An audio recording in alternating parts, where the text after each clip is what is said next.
If God exists, why is the world so broken? That's one of the most common questions raised by atheists today. But is disbelief a solution or a symptom of something deeper? In modern society, atheism isn't just a private stance, it's a cultural force. It shapes media, education, and even government policies. It removes God from public life and replaces him with human authority. But what happens when we lose the Creator as our moral anchor? Without God, morality becomes subjective. What's right and wrong shifts with time, trends, and popularity. And without a fixed standard, society slowly unravels. Atheists often argue that since all religions claim to be right, they must all be wrong. But that logic is flawed. Just because people misrepresent truth doesn't mean truth doesn't exist.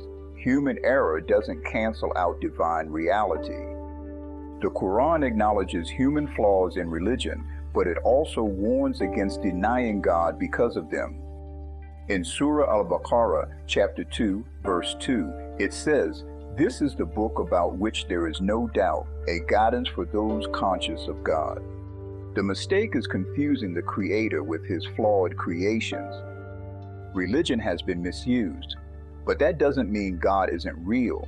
It means people need to return to his guidance, not abandon it.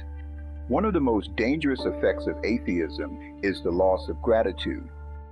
When you believe everything came from chance or evolution, there's no need to say thank you, no need to humble yourself, no need to serve a higher purpose.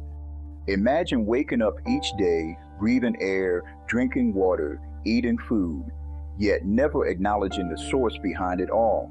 That is what atheism normalizes, blessings without gratitude. And this ingratitude is not just spiritual, it becomes cultural. Without a Creator to whom we're accountable, people become accountable only to themselves, and that leads to moral decay. That's what we're seeing in the culture war. Confusion about identity, truth, and values. Competing ideologies clash because there's no shared foundation. Atheism removes that foundation, and with it, the possibility of unity. In Surah Al-Imran, chapter 3, verse 19, God says, "Indeed, the religion in the sight of God is submission to God, and submission is what creates moral order. Without it, we drift into chaos." This isn't about attacking atheists. Many are sincere seekers, but it is about recognizing the spiritual cost of a world that dismisses God.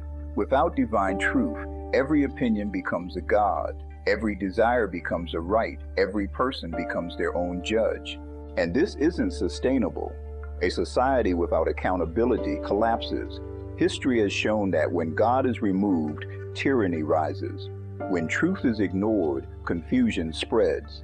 Atheist regimes in history, from Stalin's Soviet Union to Mao's China, led to immense suffering, not because they were secular, but because they denied the sacred. They replaced God with the state, and the result was bloodshed. That's the end game of godlessness, not freedom, but control, not enlightenment, but darkness, not progress, but collapse. But there's a solution, a return to God, not to ritual or tradition alone, but to truth, to gratitude, to guidance, to the moral clarity that only the Creator can provide. You don't need to choose between reason and faith. Real faith welcomes reason, and real reason leads back to God. He is the light in confusion, the anchor in chaos, the answer in a world full of questions. Atheism may challenge religion, but only faith can heal the world. The Museum of Truth stands to remind us that faith without division, culture without corruption, and conscience without fear can still guide humanity toward the light of understanding.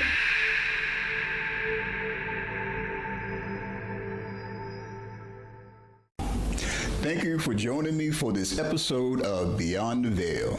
I hope it gave you something to think about, something that will bring you closer to the truth. And I'd love for you to be a part of this journey. Make sure you subscribe, share this video with a friend, and leave a comment to let me know what stood out to you. Together we can bring more light to the world. See you next time.